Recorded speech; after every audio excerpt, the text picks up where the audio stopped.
ko doon. Mali na naman, misinformation na naman natutunan ni Bro Shelby. Kasi dito kasi sa Filipos 4:3, sa Lucas 10:20, yan yung tama talaga, Shelby, nakatala. So wala pong talaan sa sentral. Ang talaan sa langit, basahin natin 4:3. Ito ang biblical. Nakatala. Ang sabi, at nakikiusap din ako sa iyo, tapat kong kasama sa pangangaral.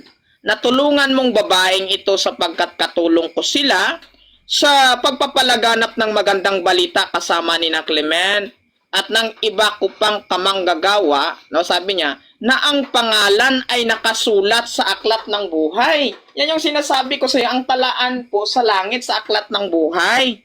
Wala po sa sentral, bro. Kaya yung sinasabi mong kaayusan, kaayusan lang ninyo yan, di utos ng Bible.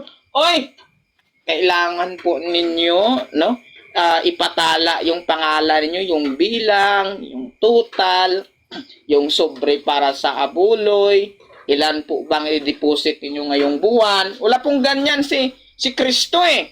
Kahit po yung barya nga na tinanggap ng mga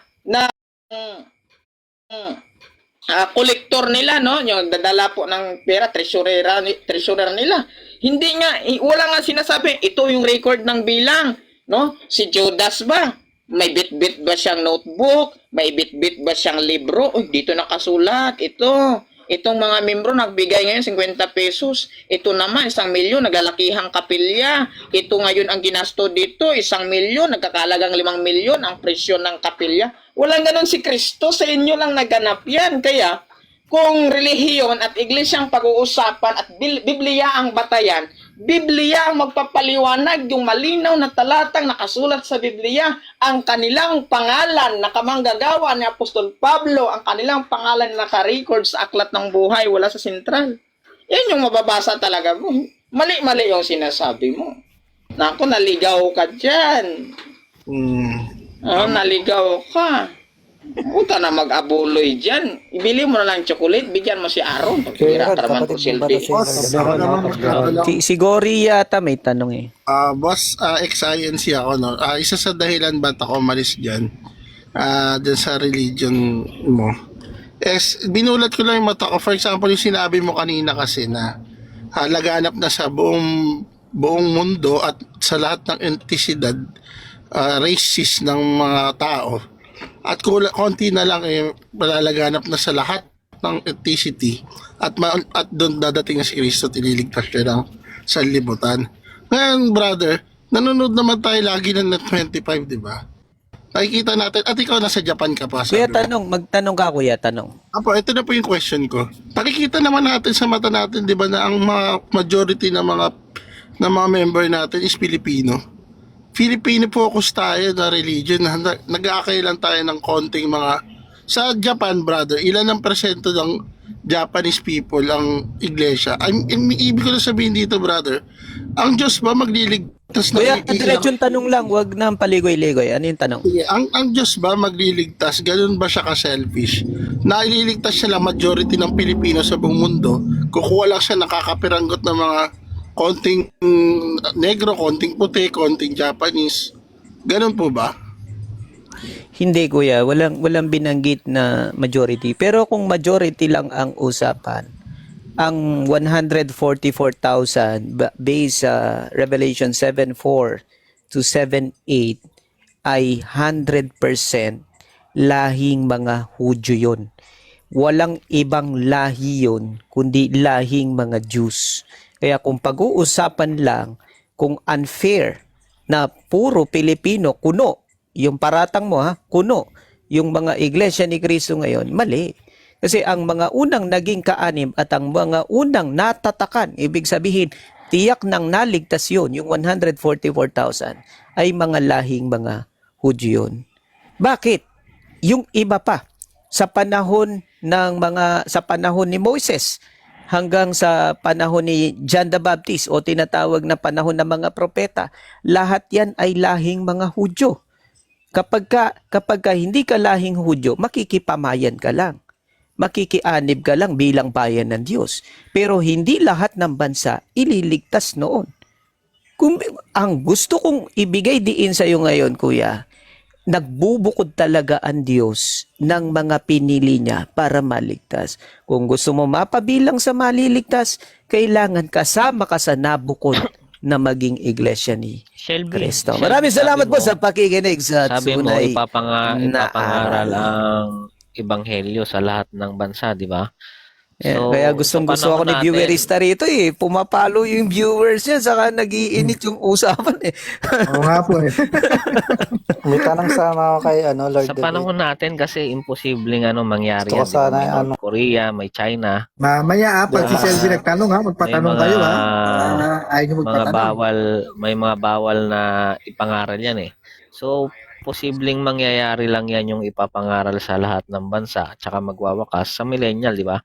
So, may mababasa ka doon na mapupuno ng karunungan ng lahat ng tao, no? Lahat ng tao ng kumbaga sa panahon ng millennial rin, di ba? So, darating yung wakas, makikita natin kapag yung Armageddon, di ba? Yung ending na. Doon lang masisira. Salamat sa yung- mga nagbibigay ng coins. Ganyan. Oo. Thank you so much. yung Kuya ating Roby. mundo. Ayan. Ayun ang wakas, di ba? Kuya, walang mangangaral ng millennial period, kuya. Kuya Sammy. Wala akong nabasa na tinuro ni Kristo na meron pang pangangaral sa loob ng 1,000 taon. Scam yun. Scam na pastor o ministro o pari ang nagsasabi na meron pang second chance, which is the millennial period. Wala akong nabasang ganun. Scam yung ganun. Wala bang Parang si Isaiah, pinariringan hindi mo mo kay pa Shelby sa nabasa? Lord of Debate Ay, hindi. Sinasabi ko lang yung katotohanan. Sa bagay, Wala hindi ko akong pa nabasa. Binanggit ilalagay ng yung mga combination. apostol na meron pang pangangaral sa millennial period. Wala nabasang ganun. Wala nabasa. Ang mababasa Wala, mo lang about sa millennial period, Revelation 20, I think verse 5 and 6, naghari sila sa loob ng 1,000 taon. Walang binanggit na nangaral sila nasa sa lapaap, loob ng nasa- 1,000 taon. Saan yung na yun? Sa Lapaap maghahari. Nagtagumpay. Yung paghahari, kuya, ang English nun, reigning. Kapag Hindi, inunawa okay na. mo Sige, ano sige, ang sige. Okay, reigning, okay. Alam ko na yung reigning kapag na sinasabi. inunawa mo Alam na ko na. ang reigning, nagtagumpay, dominasyon. Ano yung Oo. ipinagtagumpay nila? Mateo 16:18, na pagtagumpayan nila yung Hades na binabanggit. Okay, Nakuha mo, kuya? Sabihin natin na sa Lapaap sila sa inyo, no? Pero sa Earth, Sa inyo, langit, wasak na. kuya, sa bayang banal. Sa Hindi, bayang yung mga banal. maiiwan sa Earth, sa inyo, meron maganon o sira na agad yung Earth? Walang maiiwan sa earth. Sepanyas 1:18, kahit ang kanilang pilak o gintuman ay hindi magsisipanaig doon sa apoy na susupok sa kanilang lahat ng nangabubuhay Yung si dito 18 sa kasi lupa. naganap na yun sa panahon ng Babylonia, hindi naman sa Judge Sabi mo 38. yon, kuya. Pero hindi binanggit sa Sepanyas 1 hanggang 18. Ang binabanggit sa 1 hanggang 18, 1:3, kuya. Lahat ng hayop, lahat ng isda sa dagat, lahat ng ibon sa himpapawid, masusupok yan o masusunog. Ngayon, kung nangyari na yan, saan sa talaan ng history nawalan ng animal kingdom sa buong sandaigdigan ng earth na ito? Wala tayong mababasa. Kahit outside reference ng Biblia, walang ganun. Wala tayong mababasa. So, magaganap lamang yan sa araw ng pagparito ng Panginoong Jesucristo o yung tinatawag na araw ng Panginoon batay sa Sepanyas 1:14 at 15. Maraming salamat po sa pagkikinig sa tunay na aral. Sana patuloy kayo Pwede ba, mag-subscribe, pwede mo bang mag-like sa'yo na sa aming sa panahon pa yan fanpage. ng Babylonia?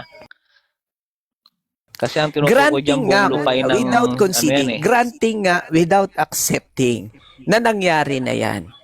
Ang tanong, meron bang talaan, external reference maliban sa Biblia, naganap sa Babylonia na nawalan ng animalya sa buong sandaigdigan. Kasi pansinin mo yung Sepanyas 1:3, yung mga hayop, yung mga ibon, yung mga isda, yung dagat, mawawala yan.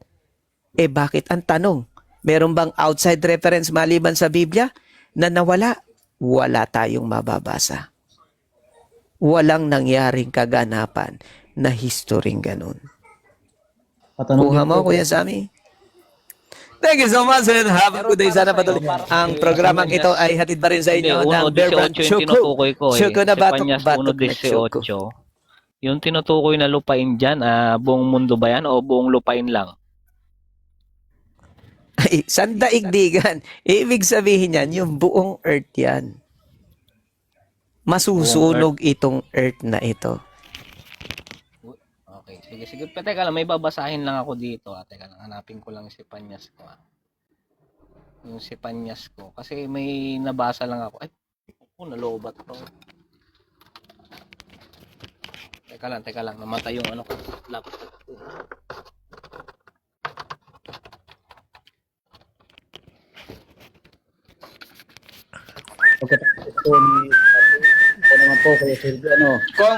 Kung masusunog ang mga ibon doon, bro, at saka mga isda lahat, walang may maiwan, kawawa yung ibong mandaragit kung ganun. Pati joke lang, bro. Loko talaga to si Pastor Dino.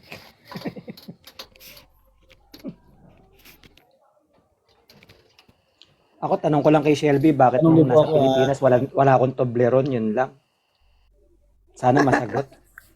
Hindi pinaabot kay controversy, o. Hindi, kasi, blurred yung mga chocolate dito eh. Loko-loko. Blurred pa lang hanggang ngayon, di pa rin Expire, bro, expire. Pasensya na, blurred eh. Ayun. Nasagot. Thank you. Ito. Ano yung eto? Ano bang hinahanap mo? Sa 1.18 kasi sa bagay pwede rin siyang dual prophecy, no? Tingin mo. O isa lang talaga siya. Sa judgment day lang.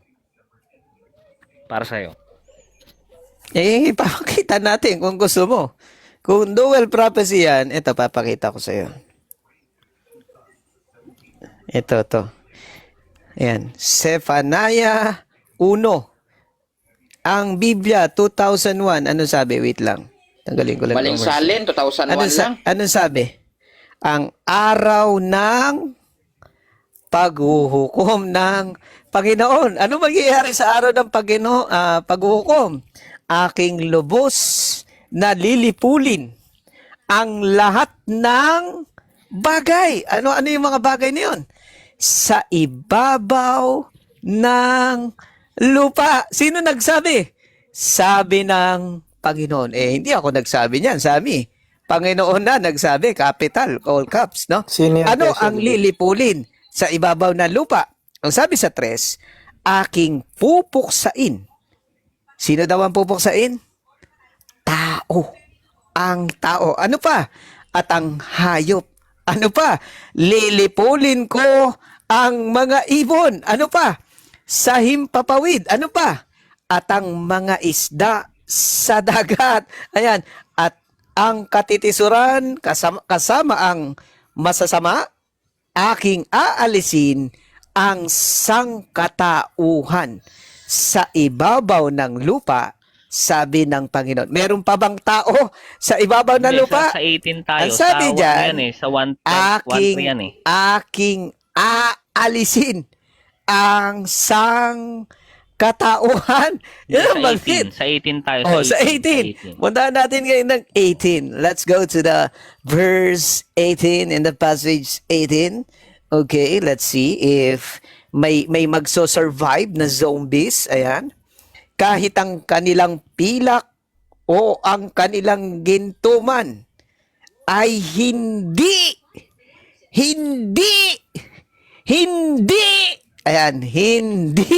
makapagliligtas sa kanila sa araw ng poot ng Panginoon. Bakit?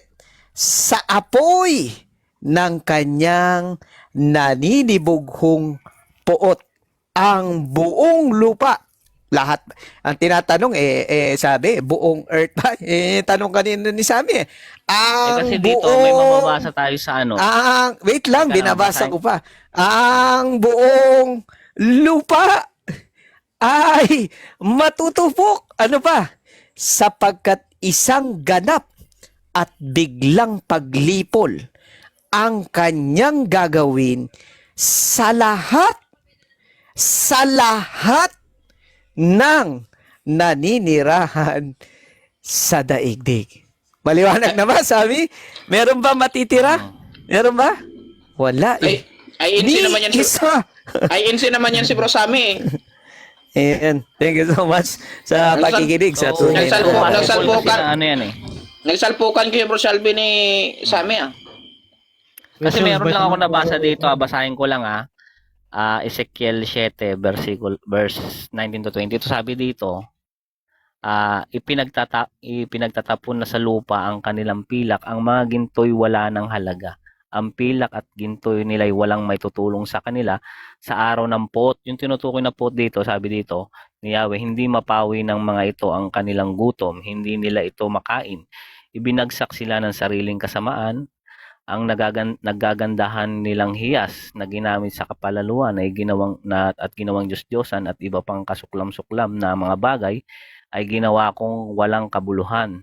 Ang pilak at ginto nila'y pababayaan kong nakawin ng ibang tao at ipasamsam sa mga taong walang Diyos. Pati tinuturing nilang sagrado upang ipasalaula sa mga ito. Sila'y tatalikuran ko, pababayaan ko sa laulain ng aking templo. Papasukan ito ng mga magnanakaw sa salaulain at gagawing sandako mapanglaw.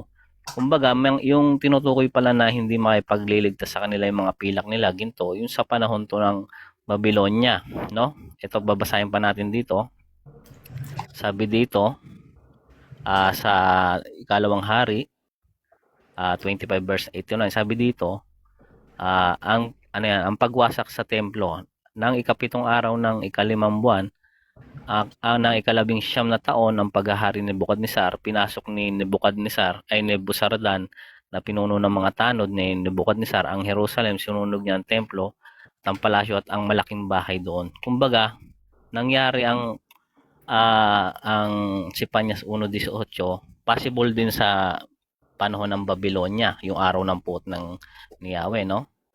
Kasi ang sinasabi dito sa Sipanyas 1:18 na ang sabi dito, ang kakilakilabot na wakas nilang lahat na nagsisitahan sa lupain. Kumbaga, ito yung lupain ng possible ng Jerusalem at iba din karatig bayan na winasak ng na ni Nebukadnesar. Kumbaga, yung mga ginto nila, kasi yan, panahon yun, di ba?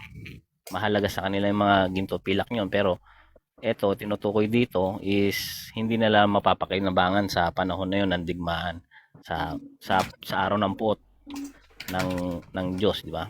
Na sinasabi dito sa Ezekiel 7 versikulo 19 hanggang 22 na yung pilak at ginto nila wala maitutulong sa kanila sa araw ng puot ni Yahweh. So ito yung nangyari sa panahon ng Babylonia na pagwasak sa Jerusalem. No, pinagsusunog ang kanilang lupain. Ayun lang, share ko lang. So may mabibigay ka bang connecting Shout out kay Philangeron Theologian at sa lahat sabagay, ng Shelby, may nandyan. connecting verse din naman siguro yan sa future, no? Yung Hindi ko alam sa sabi mo. hindi ko alam sa aral mo, Sammy. Basta ang aral ng Biblia, araw ng paghuhukom, ang kaganapan na yan. Kuya Shields, may tanong ako. Ang nakalagay diyan, karawan ng kapuotan kasi ng Panginoon. Ito kasing sinasabi ko din sa Ezekiel, araw ng puot din to sabi dito sa Ezekiel 7. Ito naganap tong araw ng puot ni Yahweh nung wasakin ng Babylonia. Araw ng Panginoon ang tinutukoy dyan. Yung kapuotan, yan din ang araw ng Panginoon. Yan din ang araw ng paghuhukom. Meron din kasing kapuotan na hindi lahat naman ng is yung sinasabi mong judgment day. May mga katulad nito panahon ng ng pagwasak sa Jerusalem gamit yung Babylonia, tinatawag din to na araw ng puot na Yahweh. Ipapakita ko sa iyo yung connecting verse, no? Para at least matuto ka, Sammy. Dito sa ikalawang Pedro 3 Gs. Dali. Yung Alam iPad. ko naman yan, ano yung ko, appointed ay yung, naman yan. Wait So, lang. ang sinasabi Wait ko lang. na possible Wait nga na lang. dual Pinaghintay kitang, inintay prophecy to. kitang magsalita na pinatapos Sige, kita. sige, Patapusin mo lang din ako. Sabi diyan sa ikalawang Pedro 3 Gs. Datapwat darating ang araw ng Panginoon. Take note, binanggit ang araw ng Panginoon. Anong mangyayari sa araw ng Panginoon? Nagaya ng magnanakaw na ang sangkalangitan sa araw na iyan ay mapaparam, nakasabay ng malaking ugong at ang mga bagay sa langit ay mapupugnaw sa matinding init at ang lupa at ang mga gawang nasa lupa ay pawang masusunog. Kung titignan natin, ang sabi, yung araw daw ng Panginoon, yung lupa na binabanggit dyan ay pawang masusunog. Lahat ba ng binabanggit? Ang sabi dyan, at ang lupa at ang mga gawang nasa lupa. Balikan natin ang Sepanyas. Yung Sepanyas 18 na binabanggit kanina, Sepanyas 18, anong mangyayari sa sangkalupaan? Ang sabi dyan, matutupok. Ano yung ipantutupok? Ayan, no? Sapagkat isang ganap na biglang paglipol ang kanyang gagawin sa lahat ng naninirahan sa daigdig. Oh, matutupok sila sa apoy. Araw ng Panginoon din yan. Bakit? Ang sabi dyan sa 14, tignan mo yung 14 14. Ang sabi dyan sa 14, araw ng Panginoon. Balikan natin yung ikalawang Pedro 3 Gs. Araw ng Panginoon. Balikan natin yung 14, Sepanyas 1:14. Araw ng Panginoon. Lalabas niyan, marami yung araw ng Panginoon. Alam mo, Sami, isa lang ang araw ng Panginoon. Hindi plural. Dapat ang nilagay dyan, mga araw ng Panginoon. E di, pwede. Possibly, na nangyari na yan sa panahon ng Babylonia kasi mga araw ng Panginoon. Kaso nga lang, singular. Singular yung binabanggit na the day of the Lord or araw ng Panginoon. Same thing na binanggit dito sa 2 Peter 3:10, araw ng Panginoon. Same thing. Iisa lang. Singular lang ang araw ng Panginoon. Kaya, yung tinutukoy na masusunog dyan at yung tinutukoy na masusupok o matutupok dito sa 3:18 na lahat ng nabubuhay, maging hayop, maging isda, maging ibon, lahat yan matutupok. Sa ibang salin, masusunog yung matutupok. Kaya same yung kaganapan dyan sa amin. Ngayon, tanungin kita, meron ka bang external reference maliban sa Biblia na ang buong sangkalangitan at sangkalupaan nasunog na at walang natirang tao, walang natirang hayop, walang natirang ibon, walang natirang isda? Wala tayong mababasang ganun. Kaya malinaw na hindi pa nagaganap ang araw ng Panginoon. Maraming salamat po sa pakikinig sa Tunay na Aral. Sana patuloy kayong mag-subscribe, mag-like sa aming fan Maling aral. page. Thank you so much. Ang sabi kasi dito sa 16, di ba? Araw ng pagtunog ng trumpeta. At Okay. sigawan ng mga sumasalakay sa Magtatanong mga ako ulit sa'yo, Shelby. at natataas ang Okay lang ba? So, panahon pa Shelby. to ng medieval eh. Magtatanong ulit ako sa'yo, okay lang ba? Potol-potol. Ayusin mo muna internet mo eh. Akala ko si Paul, si Sec Destroyer, magkaiba pala sila, no? Kailan po ba Kuya Shod? Ako po magtatanong muna ngayon. Ayan, magtatanong daw sa'yo, Kuya Aaron, si Smile. Sige, Smile, anong tanong mo kay Aaron? Sa iyo po Sino? ako magtatanong. Si Smile. Kuya Shod, sa iyo po ako magtatanong. Baba muna ako guys, thank you. Napuntahan lang ako. Sige, Pastor. Go ahead, Smile, pag alam ko. Hindi.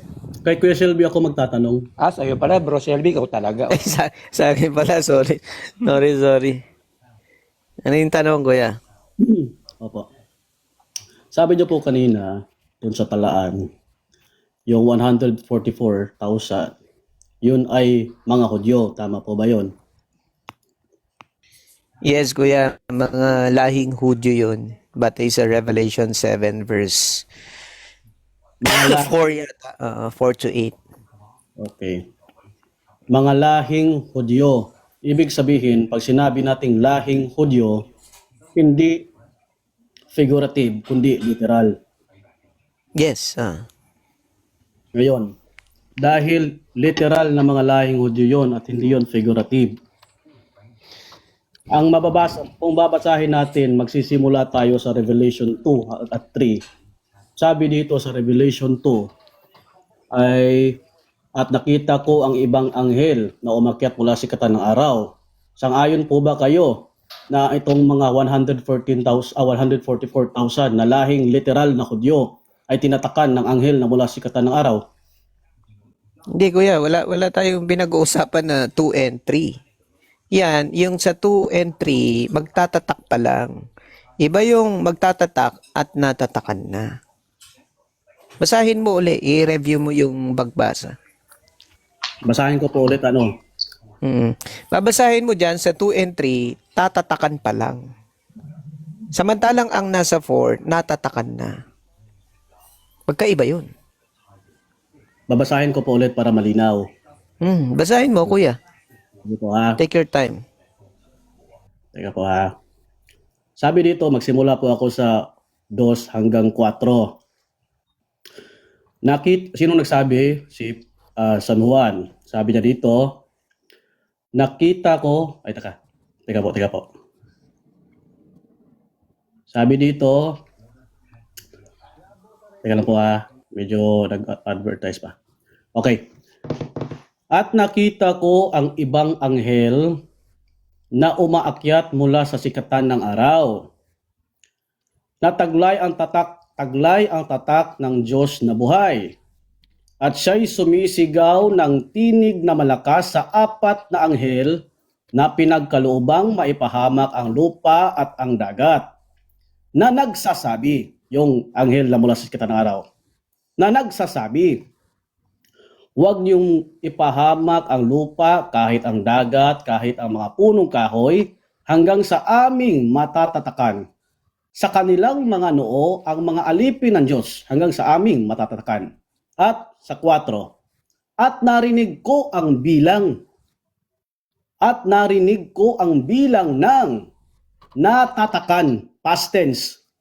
Hindi po future tense, natatakan, ng 104,000 na natatakan sa bawat angkan ng mga anak ni Israel. Past tense po ang nakalagay, kuya, is God. Hindi po future tense. Kuya, walang isgad dito, kuya. Sino ba kausap mo? Kuya Shelby, sorry po.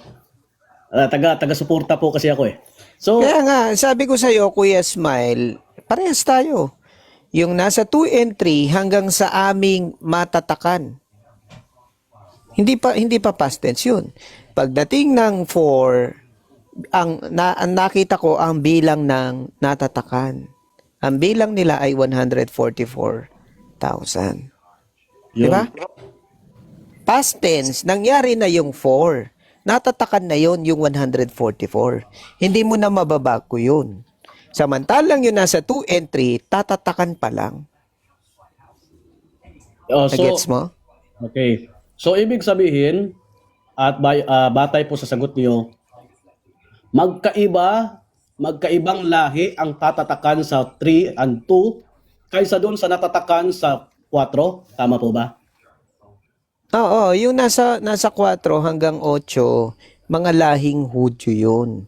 Samantalang yung tatatakan pa lamang sa 2 and 3, hindi specifically na lahing Hudyo. Okay. Sunod ko pong tanong. Nabanggit niyo po kanina kay Sabi, yung external reference bukod sa Biblia. Ngayon po, ibabalik ko po sa iyo ang external reference. May external reference din po ba kayong may ipapakita na nagsasabi na yung lahi sa 4, yung lahing literal na Hudyo sa 4, ay magkaiba sa lahing tatatakan sa 3? Hindi, wala. Kasi hindi naman yan ang usapan doon sa araw ng paghuhukom. Ang sinasabi kasi ni Sammy kanina, Babylonian time, yung Tower of Babel, kung titignan mo, na halos lahat ng nasa Middle East, meron silang history na external reference about sa Babylonia, sa time of the Babylon. External reference. Meron silang mga sabihin nating mga history or sulat about dyan at mga artifacts na binabanggit dyan. Pero yung pinag-uusapan natin sa Revelation, yan yung sa future pa lang mangyayari yan. Yung nasa 2 and 3. Sunod na tanong, last question ko na po ito. Para mapaniwala nyo po ako na itong lahi, magkaparehas yung lahi, magkaiba. Yung lahing tatatakan sa 3 at yung lahing natatakan sa 4. Ito po ang aking tanong. Ano pong referensya, matibay, authentic na referensya bukod sa mga pasugo o mga aklat na mula po sa inyo? Anong mga referensya ang maipapakita nyo na nagsasabi na itong lahi ng magkaiba ang lahi na matatakan sa 3 at yung lahi na natatakan sa 4? Basahin mo lang yung 4 and 8, kuya. Pag nabasa mo yung 4 hanggang 8, makikita mo kung sino yung tinutukoy na natatakan. Pero ng reference nga ni. Pero Hindi, ganito, yun yung tanong mo, Shelby. kuya. Yun yung tanong mo kanina. That's your question. Anong Shelby, di ba ebidensya mo? may- Hindi mo sinabing external reference. Kasi tinanong mo na sa akin previously yung external reference about sa Revelation 4. Wala akong mapakita sa iyo kasi sabi ko, hindi naman yan nangyari sa time ng Babylonia. Maliwanag na binabanggit kasi sa 5, sa angkan ni Huda ay 12,000 tinatakan. Sa angkan ni Ruben, sa angkan ni Gad, sa angkan ni Aser, sa angkan ni Neftali, sa angkan ni Manases, sa angkan ni Simeon, sa angkan ni Levi, sa angkan ni Isakar, sa angkan ni Zabulon, sa angkan ni Jose, sa angkan ni Benjamin.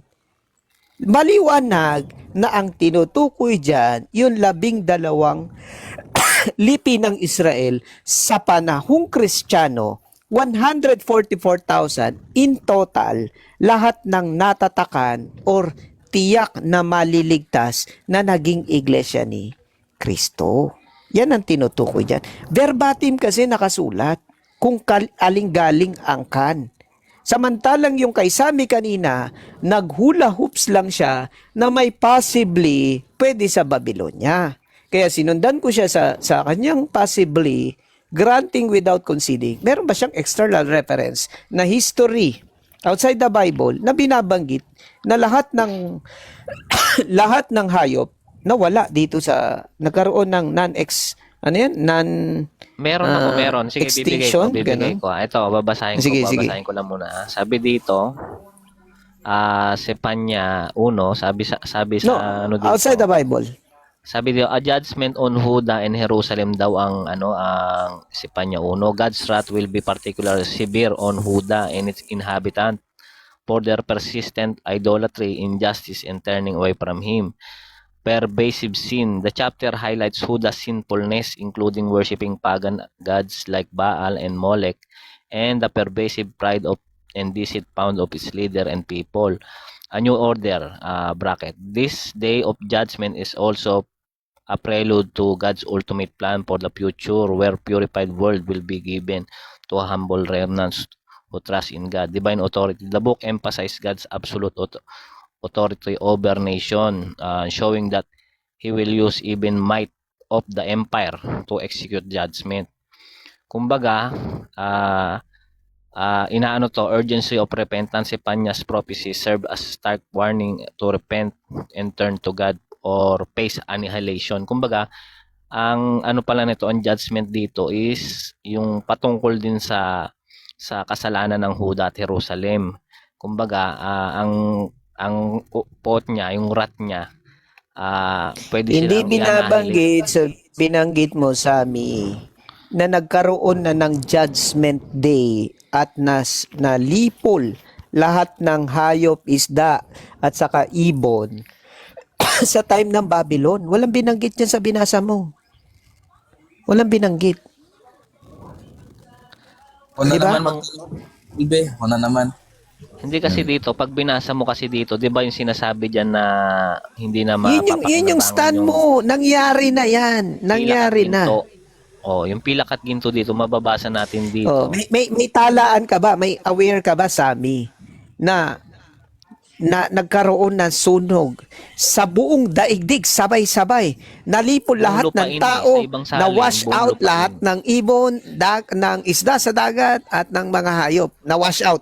Wala natira. May nangyari na bang ganon dito sa mundo? Buong lupain kasi Sami? ang sinasabi doon. Sabi dito sa Oo, buong lupain. 18. Oh.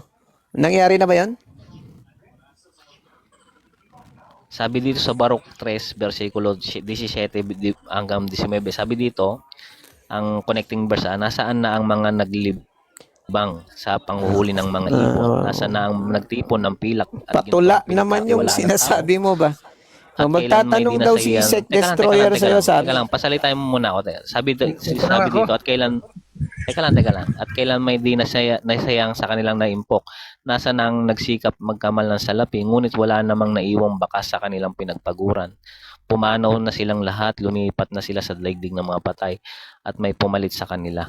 Kumbaga, yung possible din na connecting to, yung nalipol, yung mga masasama to sa Parang panahon ng sinasabi mo, Babylon. mali yung JW sa aral mo, Sami. Kumbaga ito kasi yung sa Barok, ito tinutukoy dito yung mga nilipol panahon ng Babylonia. So yung mga nagtipon ng mga pilak at ginto na pinagkatiwalaan nila is hindi sila nailigtas, no? Ayun yung sinasabi ko lang na kasi kahit yung i-search mo, yung context no ng Sipanya 1 ay tumutukoy dun sa panahon ng Babylonia talaga na yung pot ng Diyos dahil sa kanilang kasamaan is linipol sila. So, kaya kahit basahin natin dito sa sa Jeremias 25 hanggang 11, sabi dito, tatawagin ko ang mga bansang nasa hilaga, pati ang aking lingkod na si Haring Nebukadnesar ng Babylonia. Sasalakayin nila ang bansang ito at lahat ng bansang nasa paligid. Wawasakin ko ng lubusan ang mga ito at kasisindakan ng lahat ang kanilang sinapit. Hahamakin sila ng makakakita sa kanila at mananatiling wasak ang lupain habang panahon at patatahimikin ko ang himig ng kagalakan at katuwaan.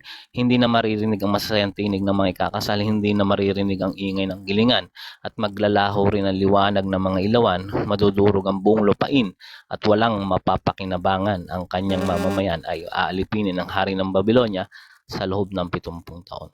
So, ito yung tinutukoy na poot na sinasabi dito sa Panyas na pag binasa pa natin, sabi dito sa Sipanyas 3:8, sabi ni Yahweh, hintayin nyo ang araw ng aking pag-uusig sapagkat ipinasya kong tipunin ang mga bansa at mga kaharian upang idarang sila sa aking init ng galit sa tindi ng poot. Ang buong lupa ay matutupok sa apoy ng aking poot.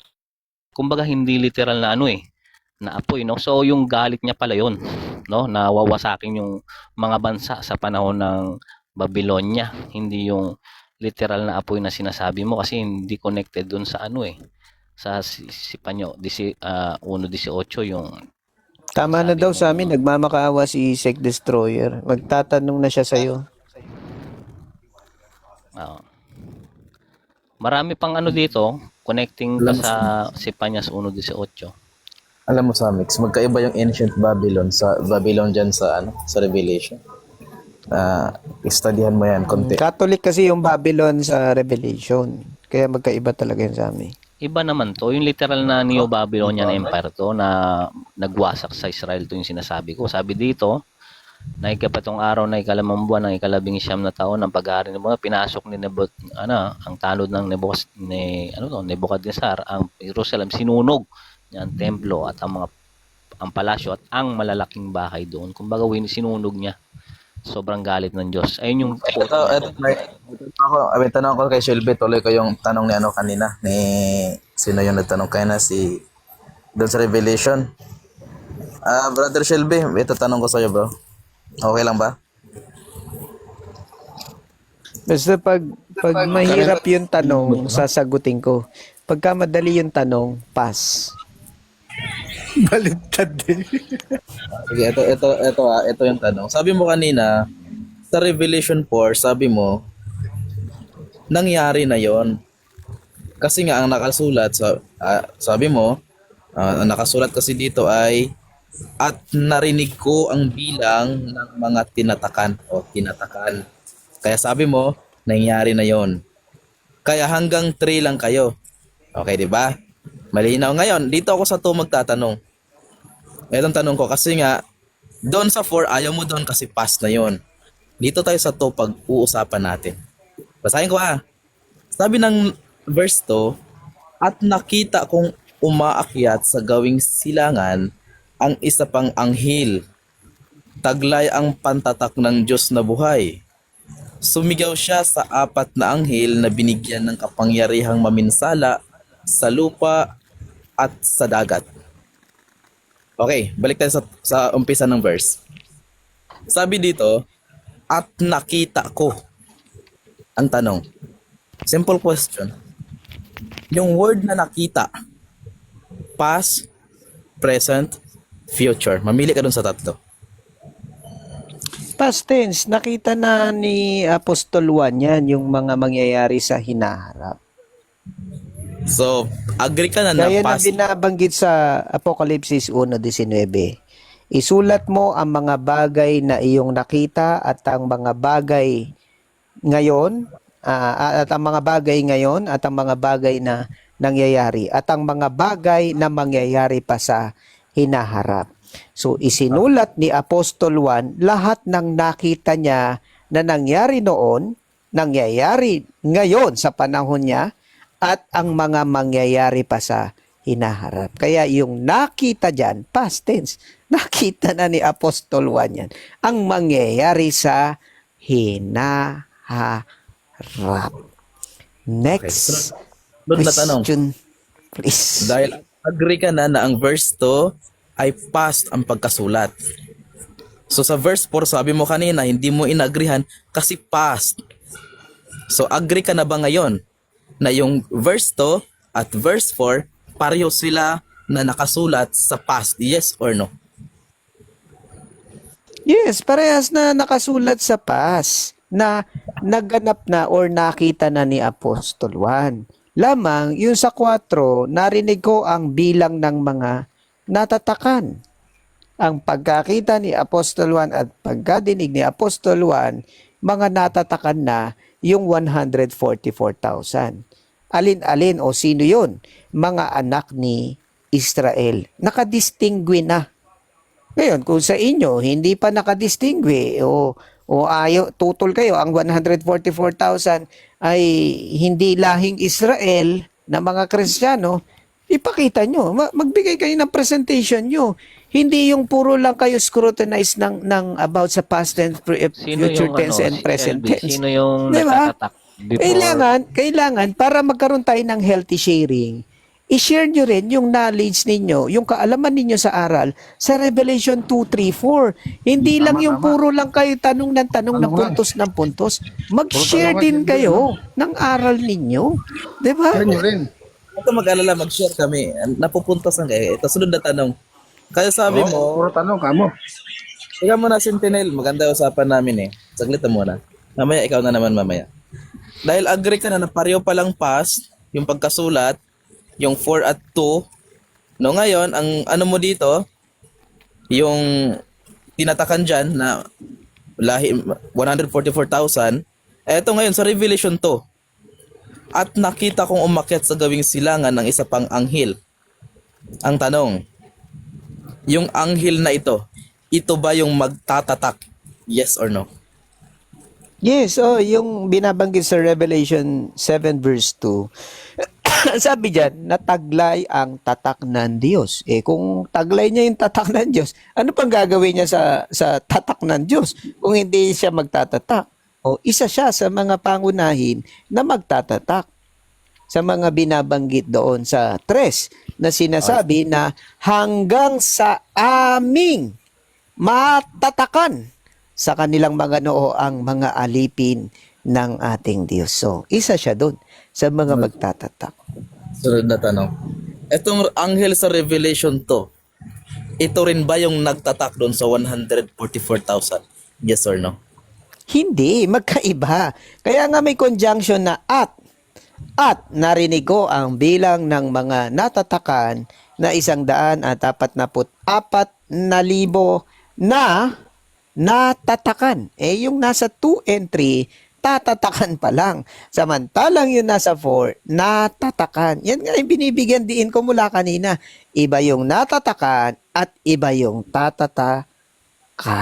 Magkaibang senaryo yun at magkaibang event yung kaganapan na yun. Although, same na nasa Revelation 7. Pero it doesn't mean na same na nasa Revelation 7, same na event at same na panahon yung kaganapan sa Revelation 7.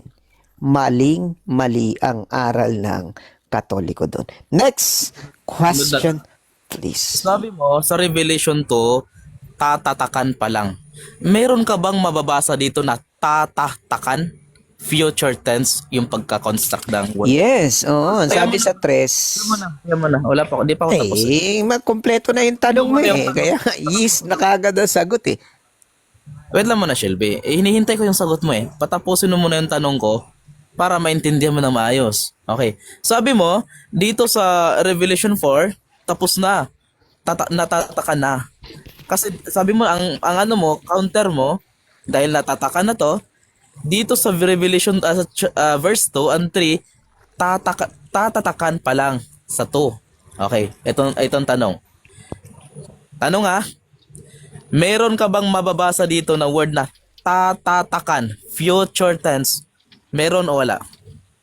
Meron. Ang sabi nga sa 3, hanggang sa aming matatakan. Ayan, no? Napakita ko sa'yo. Hanggang sa aming matatakan sa kanilang mga noo ang mga alipin ng Diyos. Ano naman yun nasa 4? Na tatakan. So past tense. Namantalang dito, hanggang sa aming matatakan. Ayun, thank you so much and have a good day. Baka gusto mo naman, Sect Destroyer, ikaw naman, sa aral ng Katoliko, ano ang aral? Sino yung ibang anghel dito sa Revelation 7 verse 2? For the 54 million viewers, for the sake na malaman yung truth, ano ang, kasi ang sabi mo, Sect Destroyer, ay umalis. Nung siya na yung magpapaliwanag, umatras. Nung ako na yung magtatanong sa kanya, umis ka po. Si Sect Destroyer. Na-destroy siya. Nagkaroon ng destruction sa... Silbi, okay kaya Sek, may tanong daw. Silbi, matanong. Basahin ko lang muna tong second chronicle. Nawala. Guys. Nawala si Sect Destroyer. Teka lang. Ayun. Sabi dito sa second Chronica 36 verse 9, sabi dito, Next, maglita mo na sa amin. sinunog nila ang templo, winasak ang pader ng Jerusalem, at ang malalaking gusali at ang mahalagang ari-arian doon ay sinunog din. Kuya Sammy, pasintabi pero wala sa tono yung sinasabi mo eh. So, hindi na umuog na isa topic ba? Ay winasak, sinunog, no? Ang lupain ng Israel na 70 years na tiwangwang, no? Tamik, saglit lang muna. Tuloy ko lang yung tanong. Hindi, ako na nga yung nagtanong, bigla kang umalis eh. Si Shelby naman magtatanong, may iba naman. Okay, go. Di pa ako tapos magtanong. Hindi, kanina pa ako ginigisa ng tanong. Lahat, sige, sinagot sige. ko yung tanong. Teka muna, Tapos ako, isang tanong lang, iiwasan. Ayaw mo na Shelby, ba- ito ayaw mo na Shelby, bang ito patanong? Shelby. Shelby. Ayoko na nga magpatanong. Gusto ko nga, ako Teka muna, naman na magtanong. Teka muna. Ayan, si Shelby naman magtatanong. Maliba naman. Oh, sinabi na nga ng host eh. Ako naman na Shelby naman, magtatanong. si Shelby naman tatanong. Hindi mo ba ako mapagbibigyan, Sek? Please, magtanong ka na. Pero magtatanong ako ulit ha, doon pa rin. Tanong ka na. Dito sa aral ninyo sa CCC, no? Saan sa CCC yung paliwanag ninyo? CCC number yung hahanapin ko ha. Saan sa CCC number ninyo sa Revelation 7:2 at nakita ko ang ibang anghel?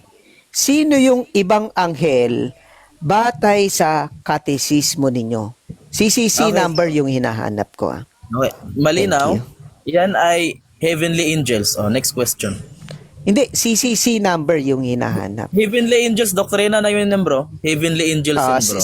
Saan nga sa CCC number May na sinagot na kita. heavenly angel? Sinagot na kita. Kapag naipakita sinagot mo ko, pero agree hindi ka yan naman ang na- tanong kung Okay. kung Pag naipakita ko ba na earthly angel, naipakita ko ba yung heavenly PCC? angel. Hindi Tama yan na, ang bro, tanong. hindi naman. Sinagot na kita. Heavenly angel yung sagot dyan. Next question. Yung next question ko, saang CCC number makikita na heavenly angel ang paliwanag ninyo? Okay, so ganito. Naniniwala ka ba sa CCC? Maliban kung sasabihin mo na 100% naniniwala ka sa CCC, ibibigay ko sa'yo. Pero Wala kung ka na maipakita naman ko sagot, sa'yo, Sek. Kaya mo na bro, hindi ko ipapakita yun. Next question ka bro. Kasi pag ipakita ko sa'yo, sasabihin mo na naman, CCC yan eh. O, di ba?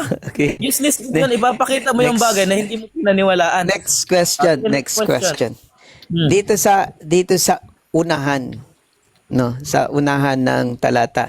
At pagkatapos nito, tanong, ano yung natapos? Anong verse yun bro? 7. Sa 7. Pagkatapos nito. At pagkatapos nito, Yun. ano yung natapos? Okay, ang natapos niyan, doon mo yung i-atras mo yan doon sa Revelation, sa pangyayari. Ano nga yung natapos? Ano mo na bro? Tinasagot kita eh. I-atras mo lang yan kung ano yung natapos. Basahin ko Chapter 6. Kasi pagkatapos nito, ibig sabihin may pangyayari. Ano yung pangyayari na sinundan yan? Para maintindihan mo yan Ito ang nangyayari brother Shelby Umpisahan ko sa 14. Naglaho ang langit na parang kasulatang inirolyo at nawala ang kanilang dating kinalalagyan, ang mga bundok, ang mga isla, nagtatago sa yungib na bato ang mga hari sa lupa, ang mga gobernador, ang mga pinuno ng hukbo, ang mayayaman, ang makapangyarihan at lahat ng tao, alipin man o malaya. At sinabi nila sa mga bundok at sa mga bato, tabunan ninyo kami at ikobli ninyo kami sa mukha ng nakaupo sa trono at sa puot ng kordero, sapagkat dumating na ang kakilakilabot na araw ng pagbubuhos ng kanilang puot, at sinong makakatagal sa harap nito. Kaya ang pangyayari dyan bro, nawala na yung langit. Ang tanong, ang sinabi dyan pagkatapos nito, nawala na yung langit.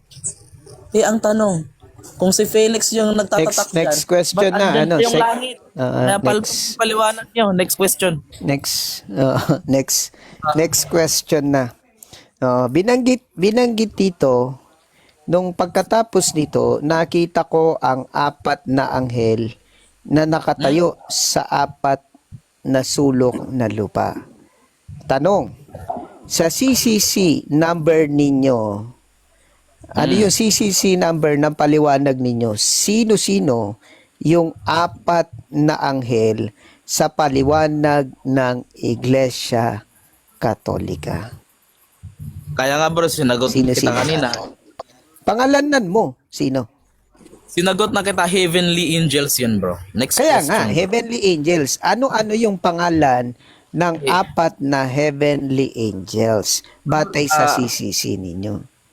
Okay, so sinagot na kita na heavenly angels. Ngayon gusto mo Kaya dadagdagan ko? nga. Tingnan mo na bro, sinasagot. Yan yung tanong, pangalan ang tanong. Kinig ka muna, sinasagot kita. Sinagot kita, yan ay heavenly angels. Ang gusto mo dagdagan ko. Ang sabi sa Revelation, sino mang magdagdag at magbawas. Hindi ko sinabing dagdagan mo. Ang Ano na, bro, sabi ko, anong pangalan? Okay, Pangalan kapag ang lagyan mo ng tinatanong. pangalan yan, dagdag na yon. Kaya sinagot na kita, heavenly angels yan, wala kaming idadagdag Walang na sagot. pangalan. Kasi nga, ang babala sa aklat na yan, sinong mang magdagdag at magbawas, delikado. Anong mangyayari? Alam mo na yon. Kaya sino bang nagdagdag dyan? Si Felix Manalo nagdagdag. Next Lagyan ng mga question. pangalan. Next question. Kaya next question. Yung heavenly angel, ang sabi diyan, taglay ang tatak ng Diyos. Tanong, Yes. ano yung tatak ng Diyos Ay, sa malinaw. Biblia? Tatak ng Diyos. Itutuloy lang natin yan, bro. Ayan, oh. Tutuloy lang natin ang pagbasa, ha. Eto.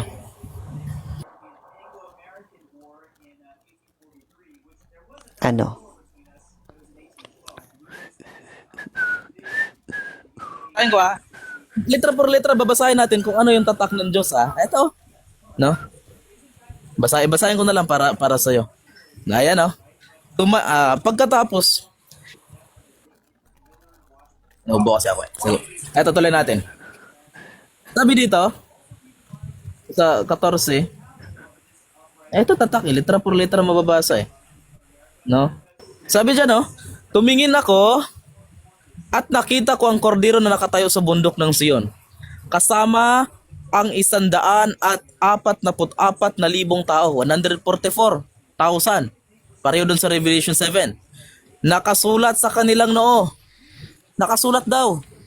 Ano yung nakasulat? Ano nakasulat, Brother Shelby?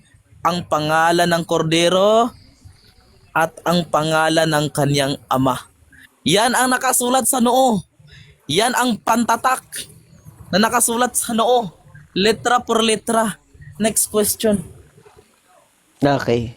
So, yung tatak ng Diyos sa aral ng Katoliko ay yung nakasulat yung pangalan ng Diyos at ni Kristo sa noo. Tama? Ako na, bro, sabi ng Tama Revelation. ba? no? Tama ba? Tama, nabasa ko. Tama ako, nabasa sabi dito. Tama. Ulitin ko, ha, para marinig mo ulit. Nakasulat sa kanilang noo ang pangalan ng kordero at ang pangalan ng kanyang ama. Next question. Okay. Sunod na tanong. So, yung sa aral pala ng Katoliko, for the record, no 71 million viewers, yung pinantatak nung ibang anghel, ang nagtatak ng ibang anghel na yon, nilagay yung pangalan ng kordero at pangalan ng Diyos. Tama, di ba? So, ang tanong, ano yung pangalan ng kordero at ano yung pangalan ng Diyos na nakatatak sa noo ng mga Katoliko? No, malinaw sa mga Katolik, ang tatak namin ay baptism. Ano ba nakasulat? Sa pangalan ng Ama, ng Anak, at ng Espiritu Santo. Malinaw. Yan sa Katoliko. At ano sabi dito sa Revelation? No? Nakasulat sa Kaya kanilang... nga, ang tanong ay ano yung pangalan ng Diyos at pangalan ni Kristo na nakatatak doon? Kaya ano? muna, sagutin ko muna yung tanong. Ano nga? Ano nga yun? Kaya nga, makinig ka nga muna, tapusin ko muna. Sabi dito, nakasulat sa kanilang noo ang pangalan ng kordero at ang pangalan ng kanyang ama. Kami naman mga Katoliko, ano ba sa amin? Utos ng Panginoong Hesukristo. Bautismo sila sa Di, ang pangalan ng nakikita Ama. ko kasi sa inyo, Sek, yung apoy eh. Makinig ka muna. Yung Makinig ka tools muna. yung bro. nilalagay nyo sa noo. Yun ba yun? Makinig ka muna, sinasagot kita eh. Huwag ka muna masyadong, maapektuhan, no? Relax lang. Okay, sagutin ko muna. Ang utos ng Panginoong Hesukristo, sa Mateo, sabi niya, bautismuhan niyo sila sa pangalan ng Ama, at ng Anak, at ng Espiritu Santo. Sino yung binautismuhan? Kami. Ngayon, anong nakasulat dito? Nakasulat sa kanilang noo ang pangalan ng kordero at ng kanyang ama. Kaya nga, ano yung pangalan ng Ama at ano yung pangalan ni Kristo na nakatatak sa noo na tinatak ng ibang anghel na pangalan na sinasabi mo? Ano yung pangalan na yon na ni Kristo at pangalan ng Diyos? Ano? Diyos, bro. Ano nga yung pangalan ng Diyos? Ay, wala nga nakasulat na pangalan. Alam, mag-iimbento ka. Sabi dito sa Hindi, Revelation. sabi mo kasi, Sek, ganito yung paliwanag mo, Sek. Nakasulat ang pangalan ng Diyos at pangalan ng Kordero. Binasa mo yung talata. Ngayon, tinatanong kita, nung sinulat yung pangalan ng Diyos at pangalan ng Kordero sa noo ng Katoliko, ano yung pangalan ng Diyos at pangalan ng Kordero na nilagay dun sa noo? Nilinaw na ko na, bro. Ano Pangalan ng anak, pangalan ng anak at pangalan ng ama. Ano Ngayon, nga? kung dadagdagan mo, Ano nga yung pangalan ng Diyos? pangalan nga di daw ng kordero. Ano ba pangalan ng kordero? Jesus. Jesus. Yan ang pangalan. Ano naman ang pangalan ng Diyos? Ang pangalan ng ama, bro, no? Ang pangalan ng ama sa Biblia, marami siyang pangalan, no? Oh, edi Pero marami sinulat sa noo.